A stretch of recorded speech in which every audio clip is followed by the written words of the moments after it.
Horas, torang semua bersaudara. Pada podcast kali ini, saya ingin membahas mengenai praktik berakhlak dalam sebuah instansi. Nah, pada tanggal 27 Juli 2021, Presiden Joko Widodo meluncurkan Core Values dan Employer Branding ASN, yaitu ASN berakhlak, yang merupakan akronim dari berorientasi pelayanan, akuntabel, kompeten, harmonis, loyal, adaptif, dan kolaboratif.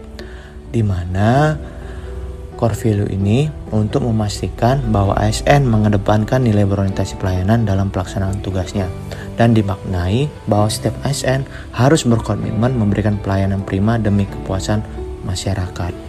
Berorientasi pelayanan, definisinya berkomitmen untuk memberikan pelayanan prima demi kepuasan masyarakat.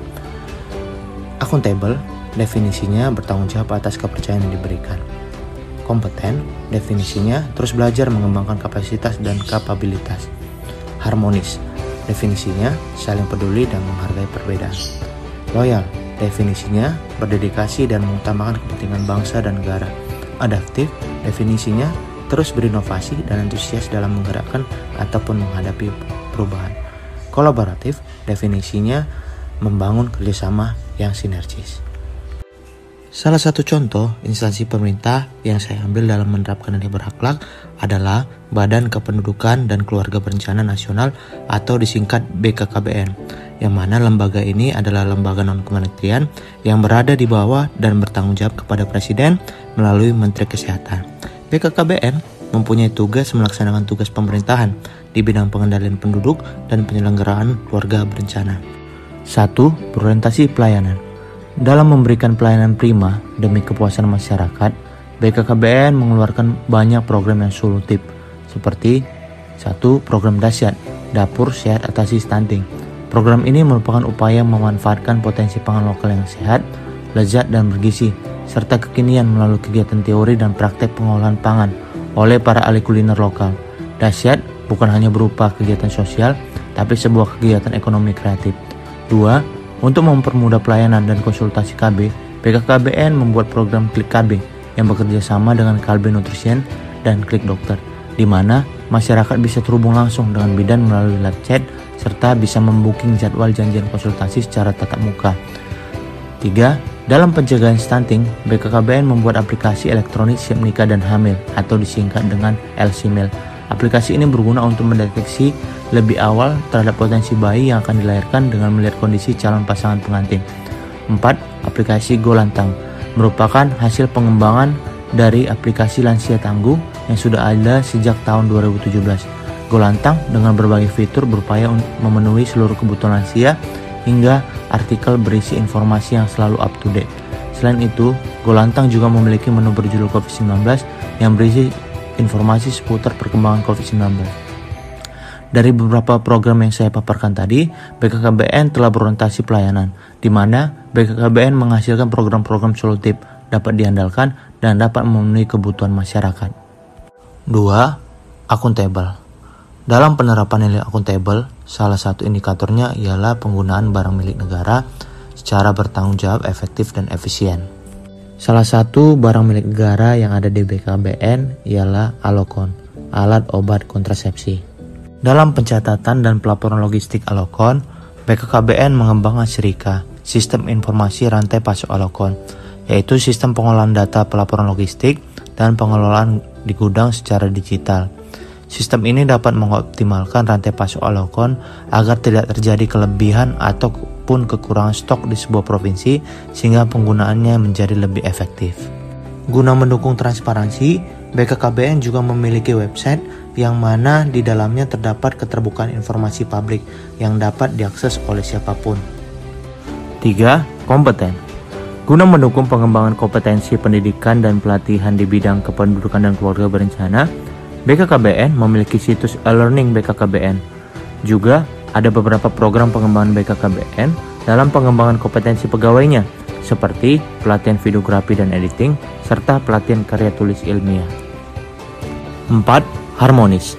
Nilai dasar harmonis di BKKBN pasti telah diterapkan, di mana setiap program yang dijalankan berangkat dari kepedulian terhadap masyarakat luas, seperti penyuluhan KB dan penurunan angka stunting. Dan pastinya dalam menjalankan program BKKBN, pasti menjangkau setiap perbedaan yang ada. 6. Adaptif.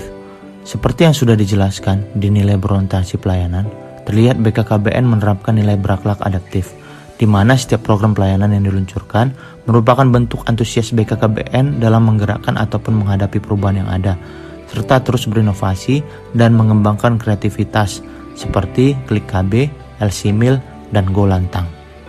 7. Kolaboratif. BKKBN terus melakukan kolaborasi dengan instansi pemerintah maupun instansi swasta. Beberapa di antaranya, yang pertama, BKKBN bersama Kementerian Agama meluncurkan program pendampingan dan konseling serta pemeriksaan kesehatan dalam 3 bulan pernikah. Program ini diluncurkan untuk mencegah stunting atau TNKes sejak dini. Kedua, BKKBN juga berkolaborasi dengan Kemendikbudristek dalam mengatasi stunting, di mana kerjasama ini bertujuan untuk meningkatkan partisipasi mahasiswa dan dosen untuk menuntaskan stunting di penjuru Indonesia.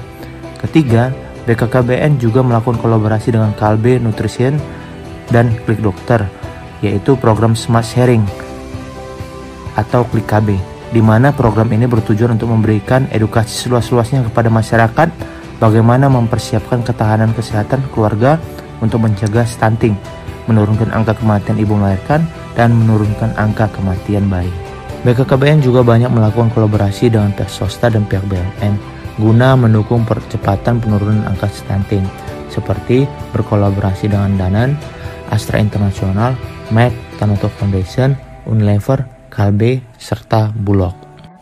Dari penjelasan mengenai penerapan nilai berakhlak instansi BKKBN yang sudah saya paparkan, BNN dapat mengambil beberapa penerapan yang dapat diimplementasikan ke dalam organisasi, yaitu 1. Adaptif, di mana BNN harus terus berinovasi dalam menciptakan aplikasi-aplikasi mobile yang dapat mendukung program-program P4GN, sama seperti yang dilakukan BKKBN dalam memaksimalkan penyuluhan KB serta penurunan angka stunting. 2. Kolaborasi. BKKBN banyak berkolaborasi dengan pihak swasta dalam menurunkan angka stunting. BNN juga dapat berkolaborasi dengan berbagai pihak swasta dalam mengkampanyekan P4GN, dikarenakan masalah narkoba ini bukan hanya diurusi oleh pemerintah saja.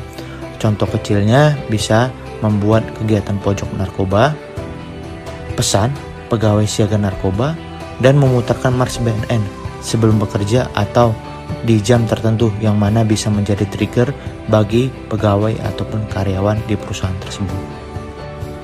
Persoalan narkoba dan masalah stunting saat ini menjadi fokus pemerintah untuk mengatasinya, karena kedua masalah tersebut sangat berkaitan erat dengan masa depan bangsa.